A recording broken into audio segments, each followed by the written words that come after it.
The CAF Confederation Cup final live and exclusive on KBC Channel 1 this Sunday, the 25th of October 2020. RS Berkane, featuring in their second consecutive CAF Confederation Cup final, takes on Pyramids Club of Egypt, first-time finalists in a breathtaking final, which will be staged in Rabat, Morocco. Cruise to the final by eliminating compatriot Hassania Gadir by 2-1, while Pyramids axed Guinean club Horoya by hitting them 2-0.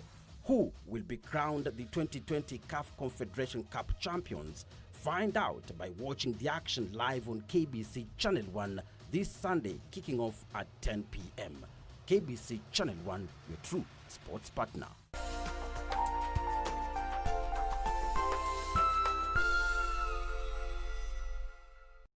It is from the first loan that we got from Equity that actually we started growing. And I was able to buy a wheat milling machine. And even after a short time, the first trailer, it was amazing because that was the first trailer in Kangari. In March last year, actually I traveled to China to look for a bigger machine which would do 100 metric tons in 24 hours. If we didn't get the funding from Equity, the COVID pandemic would have been a big hit to us. I'm now expecting a machine. During this pandemic, they called me. Do you want to shed your own? I told them, let me try to push it until when I feel I will not be able to. Do not think small, think big. And I can see our dream coming true. We say, if you want to be helped, join Equity.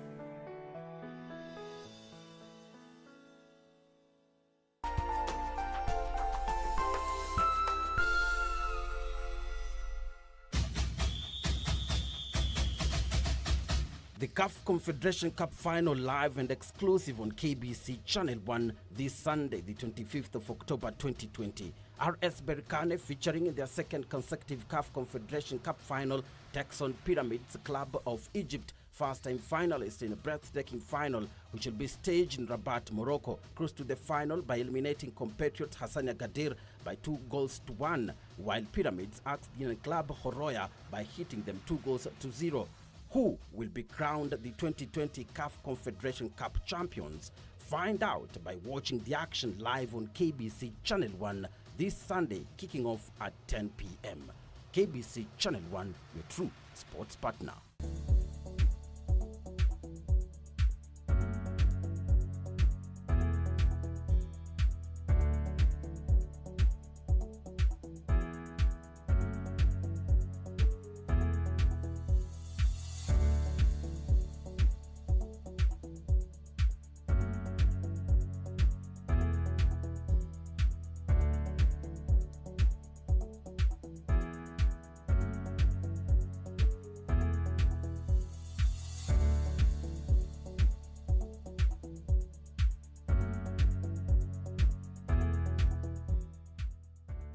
Tonight on KBC Channel 1. Nasaidiaje? Kama unavyotuona, huyu hapa ni rafiki yangu na zaidi ya rafiki, yani kama ndugu yangu vile. Ana matatizo. Ningeomba msaidie. Bwana, hatutakaa. Mimi bwana nimeitwa mkutano wa dharura na hivi sasa naondoka. Kweli bwana, lakini kabla hujatoka bwana, nilikuwa ninakuja nikuulize bwana. Kazi tushamaliza kufanya, ile tendo umenipa nifa. Lakini hasa malipo vipi? Sasa hivi mimi natoka kumalizana nao. Sasa hivi. Wewe tarajia pesa wakati wote kuanzia sasa. Utapata pesa zako. Okay. Sawa bwana? Sawa. Tonight on KBC Channel 1. I find it absurd that Francisca's keeping her sedated. Have the two of you spoken? Well, of course, but he says it's necessary. You just keep on insisting and insisting. If you really are my boyfriend, you should be supporting me. But all you do is criticize me every time. For your information, Jorge, nobody asked for your opinion. We're gonna do it with or without your approval. Julio and I are very concerned about how long she has been kept sedated. Obviously, you don't trust me. You've copied her strategy. Are they crazy or what? Your fault that my dad won't be with my mom anymore. Come on, Diego. I need to think for a solution. You promised that we won't kill her. El paraíso con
good afternoon. This is Channel 1 Lunchtime News. I trust you're having a lovely Sunday, and we have a comprehensive bulletin lined up for you this afternoon. My name is Jacky Wambiru. Our sign language interpreter is Byron Abuli. Now, to kick us off, President Uhuru Kenyatta has led the nation in mourning the death of the chair of the defunct Committee of Experts, Nzamba Kitonga. Now, Kitonga passed away on Saturday evening with reports indicating he suffered a cardiac arrest. The late Kitonga was instrumental in birthing the 2010 Constitution. The legal fraternity in the country at large is mourning the sudden death of Nzamba Kitonga, who passed away at the age of 64. Kitonga is said to have suffered a cardiac arrest on Saturday evening after attending a burial. And this went down all the way to MCS, senators, governors. He shot into the limelight during deliberations to change the country's constitution after he was appointed to head the Committee of Experts as the chairman, which later birthed the 2010 Constitution that is currently a subject of debate amid proposed amendments. He has been vocal in the ongoing discussions around the BBI Task Force report, having proposed a hybrid system of governance as contained in the task force report. In his message of condolence, President Uhuru Kenyatta said his death was a blow to Kenya, especially as the country is gearing up for fundamental constitutional reforms through the ongoing BBI process. On his social media account, ODM leader Raila Odinga said his death is an irreparable loss to the country's quest to improve the 2010 Constitution. LSK President Nelson Harvey said the burden and pain of his untimely death had heavily weighed down the Law Society of Kenya. Caroline Kaba reporting for Channel 1 Lunchtime News. Well, we do wish his family, we send our sincere condolences. Now, moving on, divergent views continue over the content of the Building Bridges to Unity Task Force report ahead of its official unveiling tomorrow. Stakeholders in various sectors, including politicians, the clergy, teaching fraternity, and medics, remain critical of the contents amid new proposals to amend the report. Safina Chingouma with the proposed amendments to the document.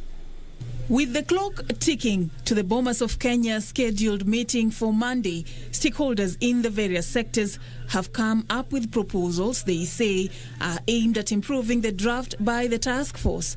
Politicians remain divided on the structure of the executive and legislature, while others are querying the financial implications to the exchequer if the country was to hold a referendum. Totally, I'm convinced we don't need referendum.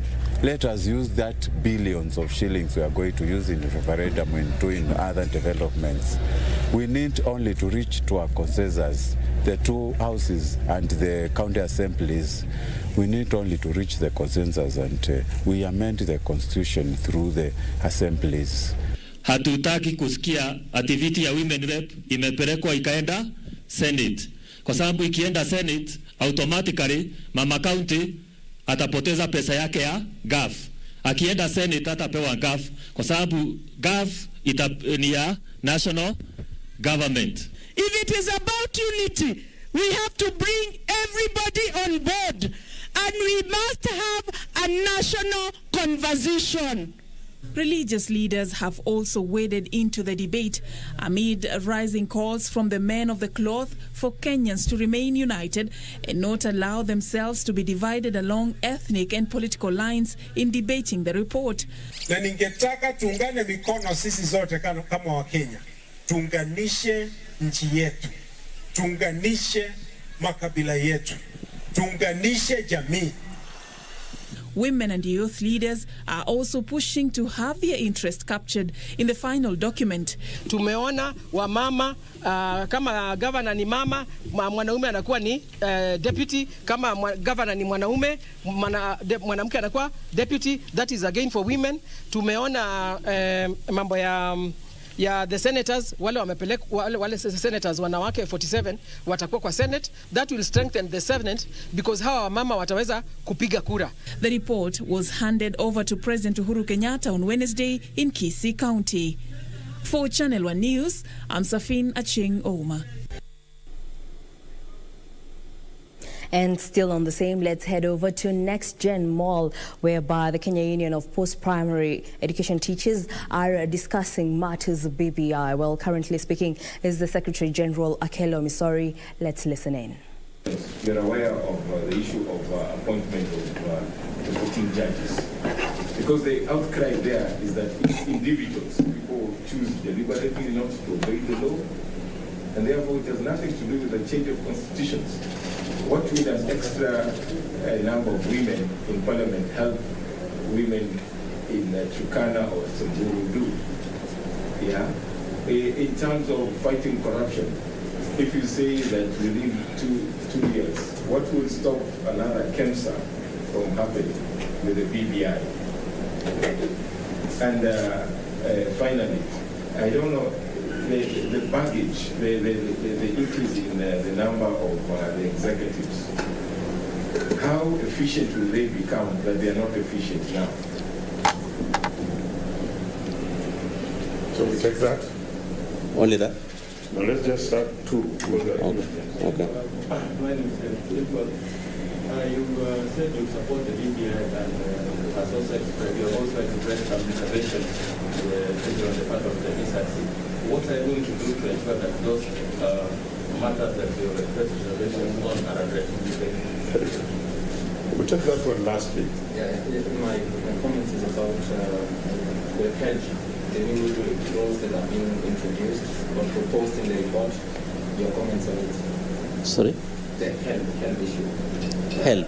Yes, increase the number that students will take at least 4 years before they start repaying the loan. And other concerns that are more as well. You can take that.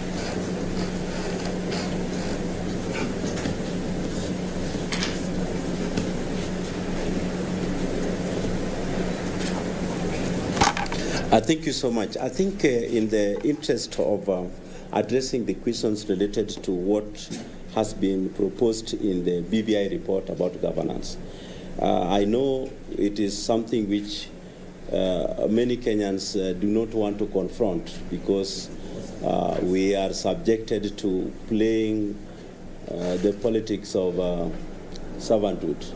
And this is what in the new dispensation as envisaged in our support to this. We don't want to be lumped in that corridor where we are very, we look at situation as very pathetic to the extent that we cannot address. And this is the opportunity which has now been granted to us through the BBI process, that with the proposed amendment in Parliament, those ones which may not be subjected to constitutional referendum, we know very well that those people who are going to take up responsibility as those appointed by in the organization structure, who are people of goodwill who subscribe to the ideals of patriotism, the ideals of goodwill, at the same time those people who are there to the ethos and ethics of our standards. You know, it is one thing to have a constitutional order and one thing to have people who subscribe to it. And I think that is the reason for which we want to take a very brisk and robust arrangement in engaging our public to educate them that going forward, if we have inclusivity which is feared in our political arrangement as at now, then what you need to know is that Omboko is next to you and Ntorima is on my side. These are Kenyans. I don't look at them as if they are people who belong to a different geographical landscape. So that is what is there. Then the other question which relates to the provisions which have brought a lot of challenge, especially having to have affirmation in terms of representation. You realize that even Parliament has failed over the nearly 10 years of this constitution to legislate on their third rule in Parliament representation. In my view, I think that if we are not going to have one-to-one representation because of the envisaged wage bill, then we must come to a semblance where at least there is equity in representation. So the women caucus must now feel so much safe because at the county level they have the advantage of having representation and the element of having. Well, that is KUPPET Secretary General Akelo Misori discussing matters of BBI. We shall be bringing you that report in our subsequent bulletin. For now, we move on to Isiolo County, where the government has been urged to carry out mass testing for COVID-19 in Isiolo town and its environs following the death of a nurse in the region. Now, Pauline Nunu joined the growing list of healthcare workers who have succumbed to COVID-19 complications in the country. Sadness engulfed Maishibora village in Buratwad of Isiolo County. Pauline Nunu, the nurse who succumbed to COVID-19, was laid to rest. Pauline's death has ignited a backlash from medics who have accused the Isiolo County government of neglecting healthcare workers. The nurses are not motivated because there was a delay in the funding, especially what was done by the delay in the treasury. So all that we would like you to push so that the nurses are paid, all the health workers are paid, so that the services cannot be interrupted. Following her demise, the government has been urged to conduct mass testing for COVID-19 in Isiolo town to ascertain the prevalence of the disease in the area. It has not been done before. We demand mass testing in Isiolo so that we can know the weight of this disease in Isiolo. Locals have been urged to observe health protocols to help stem the spread of the coronavirus in the region. Yusuf Farah, Channel 1 News. And still on BBI, ahead of the official launch of the BBI report Monday, Kenya continues to react to the report. Now, Achela Simon is on standby bringing us the latest reactions from the grassroots. Well, thank you very much, Jacky Wambiru. Right, as you've rightly put it, of course, after the release of the BBI report, and of course we understand that President Uhuru Kenyatta and former Prime Minister Raila Amolo Odinga are expected to receive the report formally and launch the report officially tomorrow. Of course, there's been a varied reaction to the report ever since it was actually presented to President Uhuru Kenyatta and Opposition Chief Raila Amolo Odinga. And since then, of course, a number of groups have actually come out, each and everyone, of course, presenting their views over the report. But more importantly, President Uhuru Kenyatta and, of course, the former Prime Minister Raila Odinga have actually called on Kenyans to ensure that they do read the report, so that then when the right time comes, they can actually make an informed decision. And what has been happening is that a number of organizations and, of course, individuals have actually been going to the grassroots to ensure that Kenyans of all walks of life, and more specifically the youth, can actually understand what is contained into the report, so that then when the right time comes, they can actually make an informed decision. And of course, we have a youth leader here in Awendo constituency, that is in Migori County, who is actually a leader at Daystar University, and he's actually brought his friends and other leaders here in Awendo to try and actually educate the youth in this constituency on what exactly is contained in the report. And of course, the other thing he also says is that they are doing everything they can to ensure that the youth from this part of the country can actually actively engage in the electoral process. Karibu sana, Lois. Can you tell us what we are doing here today? Thank you very much. As you've heard, my name is Alois Lavano Tieno. I'm the student president at Daystar University. So what you see, I organized a memorial cap in honor of my late father, but also we're here to educate the people from Migori County and specifically Awendo constituency on what the BBI has for them and how it's going to benefit their lives, and to just tell them that this is the right way to go as young people for the country. I've looked around, a number of people who are actually here are actually youth, probably of interest from the report as a youth, and of course what you want to dispatch to these young people. Which area are you concentrating on? If you look at the BBI report, one of the main things that we have for the youth is a 7-year tax holiday for young people. So if you look at that, that's very important for a young person who's trying to get into entrepreneurship.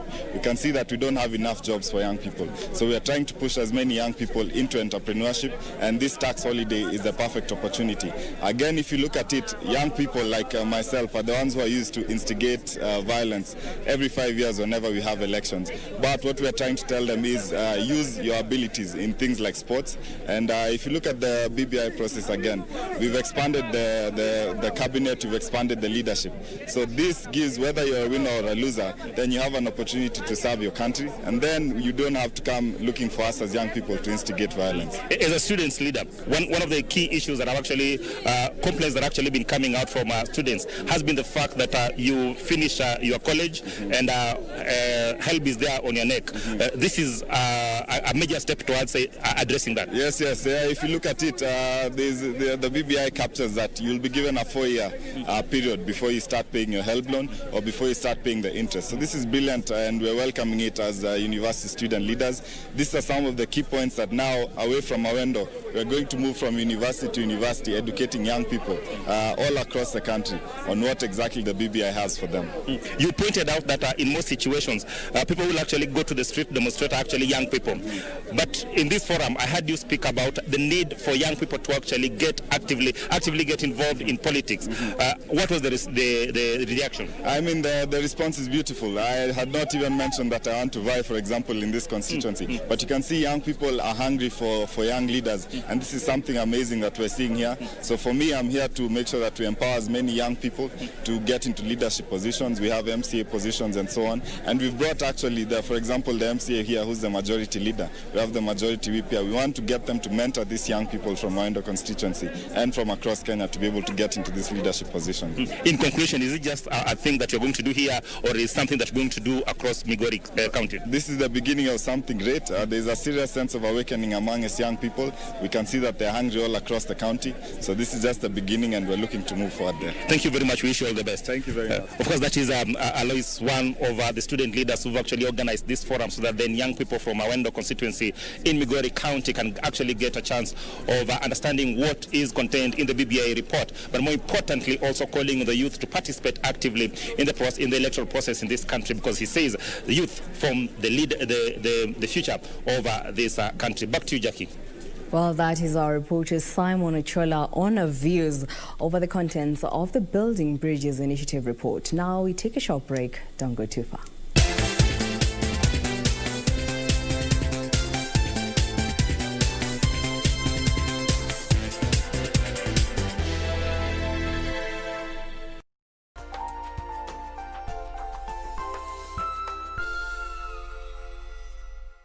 Tonight on KBC Channel 1. Nasaidiaje? Kama unavyotuona, huyu hapa ni rafiki yangu, na zaidi ya rafiki, yani kama ndugu yangu vile. Ana matatizo. Ningeomba msaidie. Bwana, hatutaka. Mimi bwana nimeitwa mkutano wa dharura na hivi sasa naondoka. Kweli bwana, lakini kabla hujatoka bwana, nilikuwa ninakuja nikuulize bwana, kazi tushamaliza kufanya, ile tendo umenipa, lakini sasa malipo vipi? Sasa hivi mimi natoka kumalizana nao. Sasa hivi wewe tarajia pesa wakati wote kuanzia sasa utapata pesa zako. Okay. Sawa bwana? Sawa. Tonight on KBC Channel 1. I find it absurd that Francisca's keeping her sedated. Have the two of you spoken? Well, of course, but he says it's necessary. You just keep on insisting and insisting. If you really are my boyfriend, you should be supporting me. But all you do is criticize me every time. For your information, Jorge, nobody asked for your opinion. We're gonna do it with or without your approval. Julio and I are very concerned about how long she has been kept sedated. Obviously, you don't trust me. You've copied her strategy. Are they crazy or what? Your fault that my dad won't be with my mom anymore. Come on, Diego. I need to think for a solution. You promised that we won't kill her. El paraíso conocimos. In Love with Ramon. The CAF Confederation Cup Final live and exclusive on KBC Channel 1 this Sunday, the 25th of October 2020. RS Berkane, featuring in their second consecutive CAF Confederation Cup Final, takes on Pyramids Club of Egypt, first-time finalists in a breathtaking final, which will be staged in Rabat, Morocco. Cruise to the final by eliminating compatriot Hassania Gadir by 2-1, while Pyramids axed Guinean club Horoya by hitting them 2-0. Who will be crowned the 2020 CAF Confederation Cup champions? Find out by watching the action live on KBC Channel 1 this Sunday, kicking off at 10 p.m. KBC Channel 1, your true sports partner. On the next episode of Ashoka. You are filled with greed and selfishness. What? You are right. For the first time, you have made such a big mistake in recognizing someone. Ashok! Ashok! Ashok! Mother!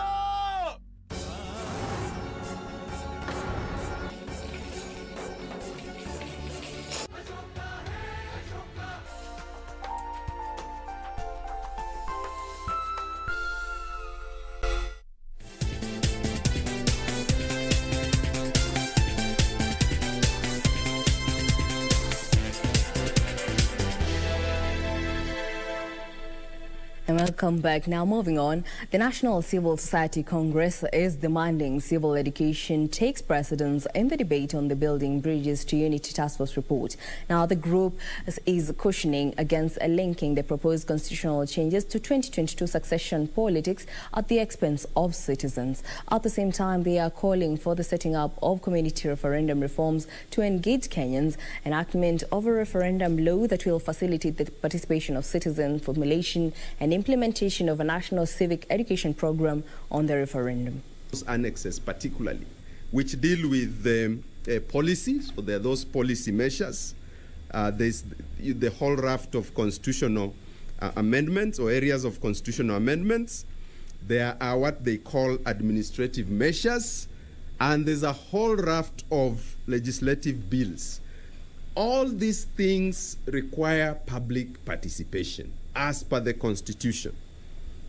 So for someone then to be able to understand this to the level where they can make informed choices clearly requires that the appropriate conditions are created for that to happen. Now, a family in Gitambaya Estate in Ruiru, Kiambu County is appealing to well-wishers to help them raise 1.5 million shillings to enable their son undergo a heart surgery.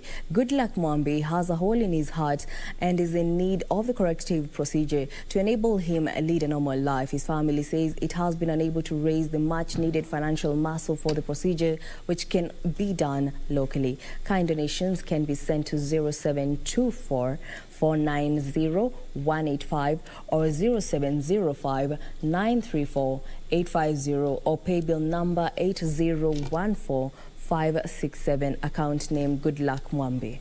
Kama amesaliwa saa hii mtoto tunampeleka kliniki Mata Hospital, huko ndiye anafaa afanyiwe operation ya moyo, anahitaji 1.5 million ndio ashughulikiwe. Hata mimi kazi mahali nilikuwa nafanya nilisimamishwa.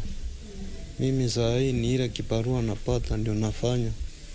Chwa hii mtoto hatuendi mbali. Samaria wema wangenisaidia mtoto wangu afanyiwe operation, ningeshukuru sana.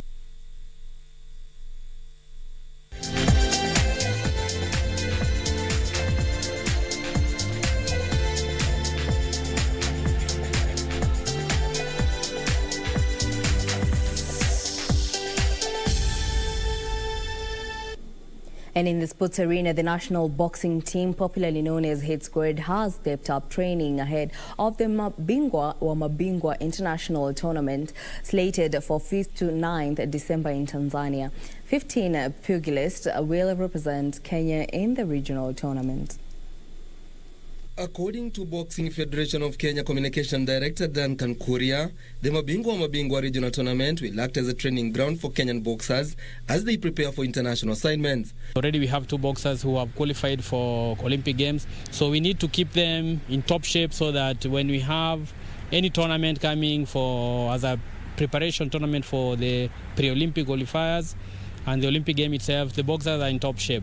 Olympic Games bound duo Captain Nico Koth and Christine Ongare will lead the Kenyan contingent in the 4-day tournament. Unfortunately, at the moment, we are not able to do sparring and pad work because of COVID regulations. We intend to write to the Minister of Sports to allow us to do those kind of training, because boxing is a contact sport, yes, and normally you get hit on the face and you need to be sharp to react when you see a punch. If you do not prepare to do that kind of training, then it will be very difficult for you to react during a match situation. Africa flyweight silver medalist Shafi Bakari, Joseph Shigali, Victor Dhiambo, Elizabeth Akinyi and Elizabeth Andiego will also be part of the Kenyan squad. 6 countries will take part in the tournament, including host Tanzania, Kenya, Uganda, Burundi, Rwanda and Zambia. Meanwhile, Korea revealed that 11 Kenyan boxers will head to France in May for Olympic qualifiers after failing to make the cut during the African qualifiers held early this year in Dakar, Senegal. Karanja David for Channel 1 Sports. Bayern Munich striker Robert Lewandowski made more history with a hat-trick in a comfortable 5-0 win over Eintracht Frankfurt. Elsewhere, Moise Kean scored his first 2 goals for Paris Saint-Germain as they beat league first bottom side Dijon. And after the pass from Muller, and this is Lewandowski! Lewandowski is the first player to have scored 10 Bundesliga goals in the opening 5 rounds of games. The Pole opened the scoring after 10 minutes before heading a second and then netting from Douglas Costa's pass. Elsewhere, Moise Kean scored his first 2 goals for Paris Saint-Germain as they beat Ligue 1 bottom side Dijon. The 20-year-old Italian, on loan from Everton, volleyed home Michel Bacca's cross after 3 minutes. He guided a second into an empty net after great work from Neymar, who earlier hit the post with a header. Keane was injured while blocking a clearance after 73 minutes, and his replacement Kylian Mbappe scored twice, with Neymar involved in both. In the Italian league, Romelu Lukaku continued his hot scoring streak as Inter Milan beat Genoa in Serie A. Lukaku has scored 15 goals in his last 13 games for Inter Milan and Belgium. Lukaku played a 1-2 with substitute Nicolo Barella before scoring their opener. This is Barella, and Romelu Lukaku could be in here. Brilliantly done. And Danilo headed in Andrea Ronaccia's corner. Headed goalwards, it's in from D'Ambrosio. Antonio Conte's Inter Milan have picked up to 10 points from 5 games this season, 2 behind leaders AC Milan.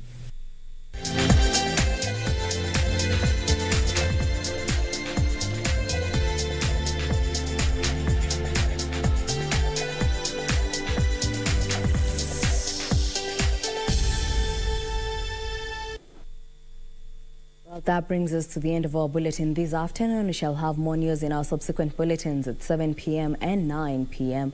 My name is Jacky Wambiru. Our sign language interpreter was Byron Abuli. Enjoy the rest of the day.